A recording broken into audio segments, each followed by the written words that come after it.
Hi friends, ನಮ್ಮನೆ ಅಡುಗೆ ಚಾನಲ್ಗೆ ಸ್ವಾಗತ. ನಾನಿವತ್ತು ಸಿಂಪಲ್ಲಾಗಿ ಬೆಂಡೆಕಾಯಿ ಪಲ್ಯ ಮಾಡೋದು ಹೇಗಂತ ಹೇಳ್ತಾ ಇದ್ದೀನಿ. ಹೇಗೆ ಮಾಡೋದು ನೋಡೋಣ ಬನ್ನಿ. ನಾನಿಲ್ಲಿ ಬೆಂಡೆಕಾಯಿನ ತೊಳೆದು ಕಟ್ ಮಾಡಿ ಇಟ್ಕೊಂಡಿದ್ದೀನಿ. ಅದನ್ನ ಇಲ್ಲಿ ಒಂದು ಬಾಣಲೆಯಲ್ಲಿ ಹಾಕ್ತಾ ಇದ್ದೀನಿ. ಹಾಕಿ ಅದನ್ನ ಹುರಿಬೇಕು.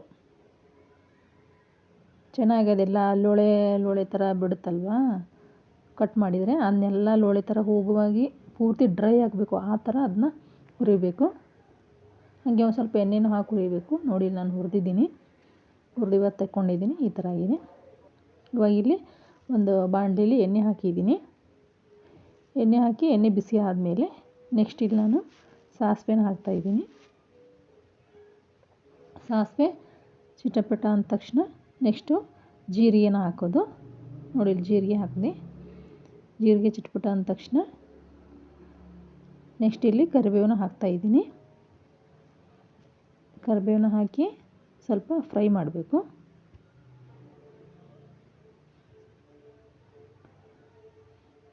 ಫ್ಲೇಮು ಮೀಡಿಯಮ್ ಇಡಬೇಕು, ಇಲ್ಲಾಂದರೆ ಸೀದೋಗುತ್ತೆ. ಯಾವಾಗಲೂ ಒಗ್ಗರಣೆ ಹಾಕೋವಾಗ ಮೀಡಿಯಮ್ ಫ್ಲೇಮ್ನ ಇಟ್ಕೋಬೇಕು. ಆಮೇಲೆ ಇಲ್ಲಿ ಈರುಳ್ಳಿ ಹಾಕ್ತಾಯಿದ್ದೀನಿ. ನೋಡಿ,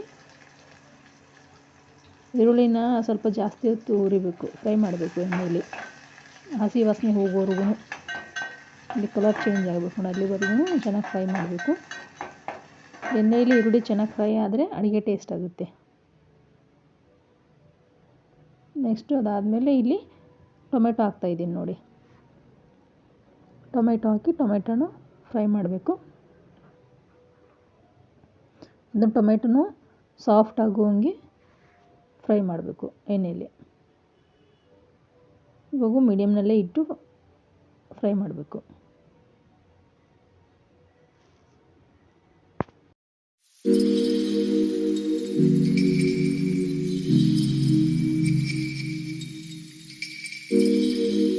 ನೆಕ್ಸ್ಟ್ ಇಲ್ಲಿ ಟೊಮೆಟೊ ಹುಳಿ ಫ್ರೈ ಆದಮೇಲೆ ಎಣ್ಣೆಯಲ್ಲಿ ನಾನಿಲ್ಲಿ ಅರಿಶಿನ ಹಾಕ್ತಾಯಿದ್ದೀನಿ.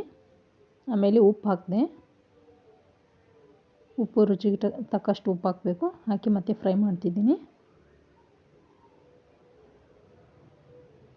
ಅದು ಫ್ರೈ ಆದಮೇಲೆ ಇಲ್ಲಿ ನಾನು ಮಸಾಲೆ ಖಾರ ಹಾಕ್ತಿದ್ದೀನಿ. ನೋಡಿ, ನಾವು ಮನೆಯಲ್ಲೇ ಮಾಡಿಟ್ಕೊಂಡಿರ್ತೀವಿ ಮಸಾಲೆ ಖಾರ, ಅದನ್ನ ಹಾಕ್ತಾಯಿದ್ದೀನಿ. ಅದನ್ನ ಹಾಕಿ ಸ್ವಲ್ಪ ಫ್ಲೇಮ್ ಸ್ಲೋ ಇಟ್ಟು ಮಿಕ್ಸ್ ಮಾಡಬೇಕು, ಇಲ್ಲಾಂದರೆ ಸೀದು ಹೋಗುತ್ತೆ.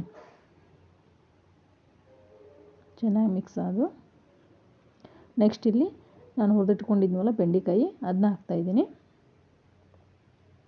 ಹಾಕಿ ಫ್ರೈ ಮಾಡಬೇಕು.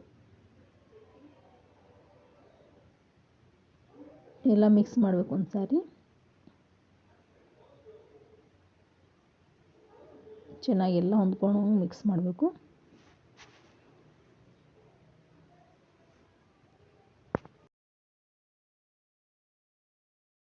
ಚೆನ್ನಾಗಿ ಫ್ರೈ ಮಾಡಿ ಸ್ವಲ್ಪ ಕೆಳಗೆ ಮೇಲೆ ಎಲ್ಲ ಮಾಡಿ ಉಪ್ಪು ಖಾರ ಅಂಟ್ಕೊಳ್ಳೋ ಹಂಗೆ ಮಾಡಿ ಮಿಕ್ಸ್ ಮಾಡಿ, ಆಮೇಲೆ ಸ್ವಲ್ಪ ಹೊತ್ತು ಇಲ್ಲಿ ಮೇಲೆ ಮುಚ್ಚಿಡ್ಬೇಕು ಏನಾದರೂ ಒಂದು ಪ್ಲೇಟು.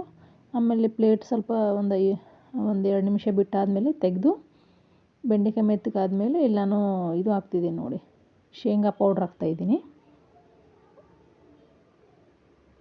ಶೇಂಗಾ ಪೌಡ್ರ್ ಹಾಕಿ ಮತ್ತೆ ಮಿಕ್ಸ್ ಮಾಡ್ಕೋಬೇಕು.